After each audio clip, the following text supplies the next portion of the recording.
Ancient Egypt did not grow randomly across the desert. Life followed the Nile. Everything – food, travel, religion, and survival – was tied to its waters. Without the Nile, Egypt would not exist. And so villages and cities formed like a chain of lifelines along its banks, carefully placed, deliberately shaped, and constantly rebuilt. The river flooded every year, bringing fertile silt to the land. When the waters receded, they left behind rich soil that allowed crops to grow. This cycle determined where people settled and how their homes were constructed. Villages were built just above the flood line. Too close, and the river would destroy everything. Too far, and the land would be dry and useless. Finding the balance was a matter of survival. Early homes were made from mud brick, simple, cheap, and easy to replace. Stone was reserved for temples, tombs, and monuments meant to last forever. Ordinary people lived in structures designed to be rebuilt again and again. Streets were narrow and irregular. There was little planning in early villages. Homes clustered together for protection and shared labor. Walls were thick to keep out heat during the day and cold at night. As villages grew, they became towns. As towns grew, they became cities.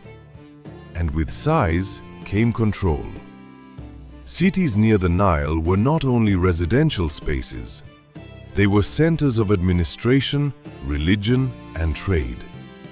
Granaries, temples, workshops, and storage buildings appeared first.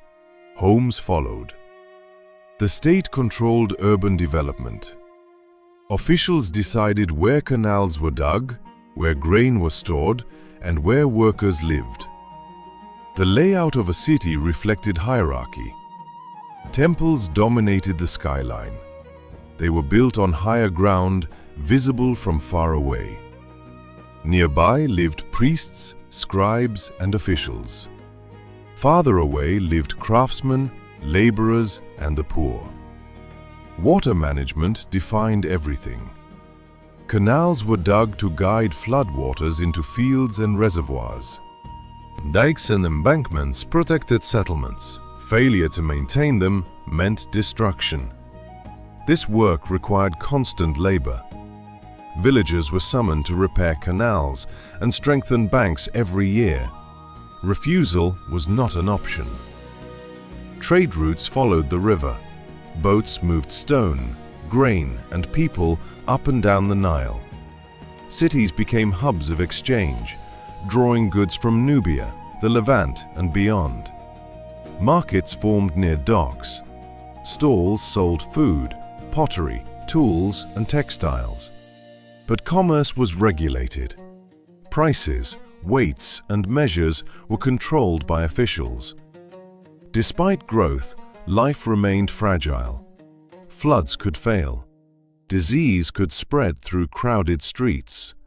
Fire could consume mud brick homes in hours. Cities were living organisms, built, destroyed, and rebuilt repeatedly. Nothing was permanent except the river itself. As cities expanded, planning became more deliberate. Streets were reshaped to manage movement, labor, and control. Main roads connected temples, granaries, docks, and administrative buildings.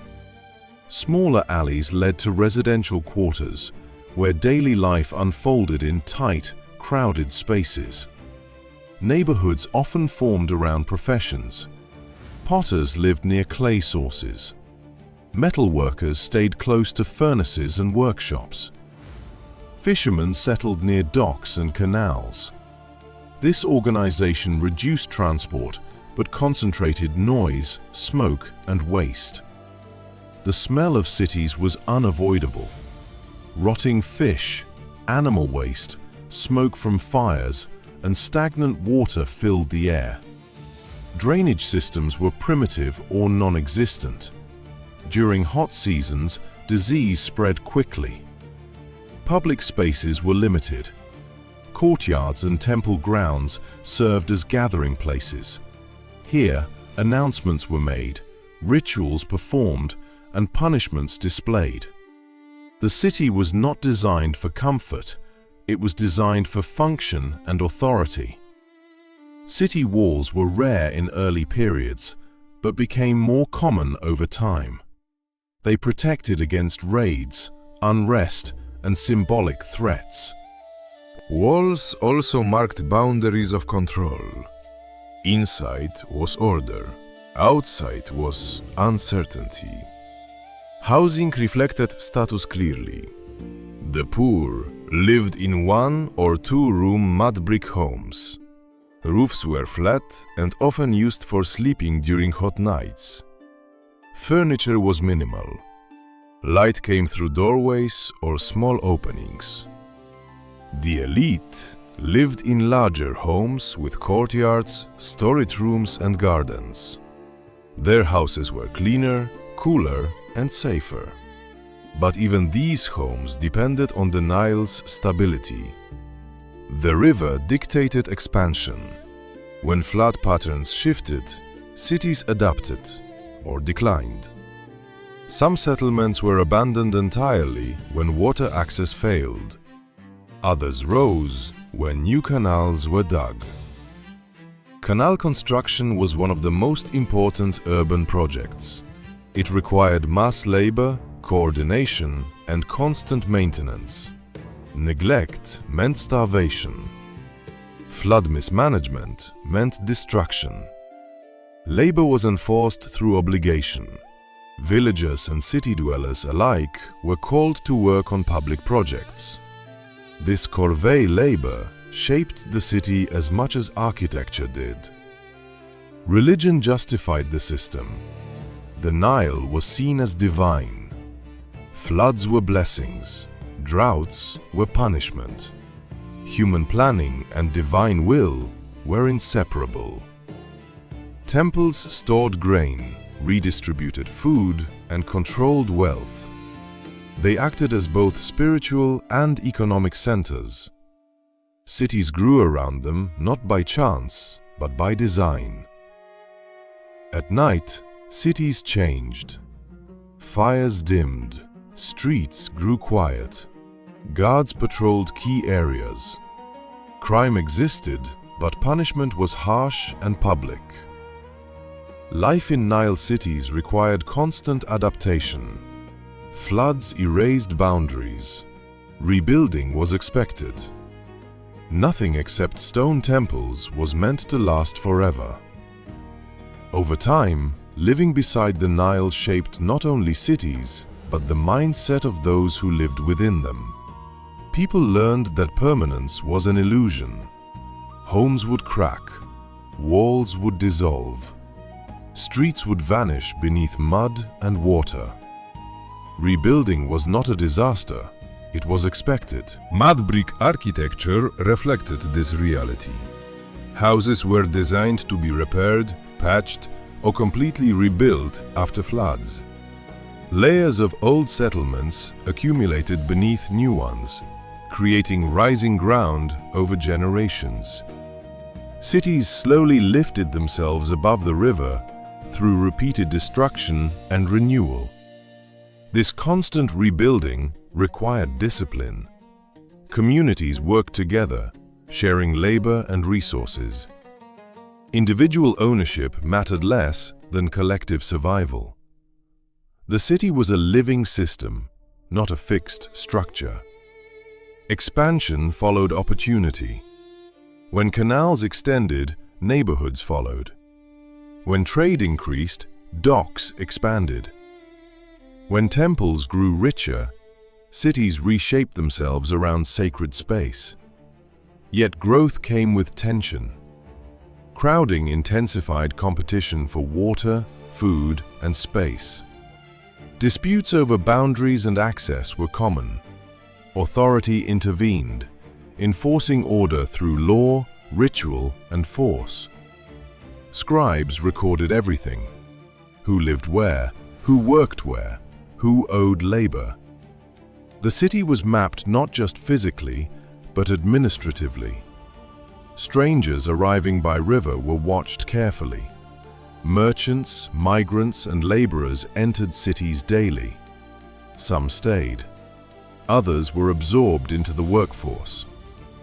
The Nile connected Egypt, but it also brought uncertainty. Defense became more important in later periods. Walls, gates, and checkpoints appeared.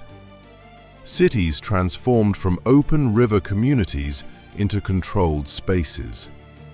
Movement was monitored. Despite control, cities were alive with sound. Boatmen shouting at docks, hammers striking stone, priests chanting in temples, children running through alleys. The rhythm of life followed water levels. High flood meant waiting, low flood meant urgency. Everything moved in cycles. At the heart of every settlement stood the same truth. The Nile gave life, but it could also take it away. Cities were built in obedience to that truth, not to dominate the river, but to live beside it. This balance explains Egypt's endurance. Its cities were not rigid. They adapted, shifted, and yielded when necessary. They survived because they accepted impermanence. When we look at ruins today, we see stone and foundations. But ancient cities were mostly earth, wood, and water. They existed in motion, not in permanence. The Nile was never just a river. It was the planner, the destroyer, and the rebuilder. Villages and cities rose where it allowed them to rise. And when it changed its course, people followed or vanished. Ancient Egypt was not built against nature. It was built with it, at great cost and constant risk. And that is why its civilization lasted so long. Because it learned to build its cities not for eternity, but for survival.